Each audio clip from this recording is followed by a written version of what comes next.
Alors, L'enfance de Babar, c'est le premier livre vraiment que j'ai aimé, que j'ai adoré, que j'ai lu.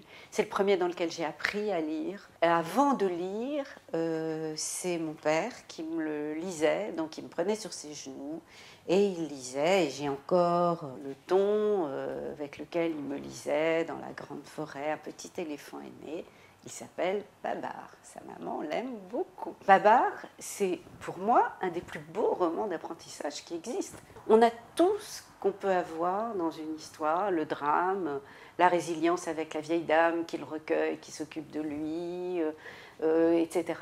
En plus, ce livre, et ça je voudrais le dire parce que c'est important pour moi, nous avons eu un incendie dans notre maison qui a brûlé tous mes livres pratiquement, et j'en ai sauvé quelques-uns.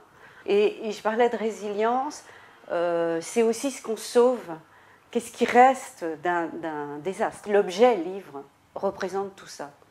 Le deuxième objet, c'est un petit bracelet. Vous voyez, c'est un bracelet d'enfant.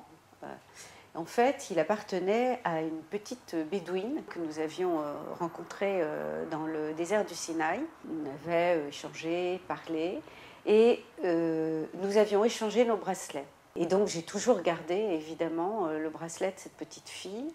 Et je me dis que peut-être elle est encore quelque part, je ne sais pas où. Et je ne sais pas quelle vie elle a, mais moi j'ai toujours son bracelet. Et le troisième, alors c'est une serviette de table qui appartenait à mes grands-parents qui ont fui l'Allemagne en 1936. Qui étaient juifs allemands. Ça a été brodé certainement à la main, il y a les initiales d'ailleurs de mon grand-père, j'ai d'autres avec ceux de ma grand-mère, donc Jacques Hannot. Ça représente la transmission.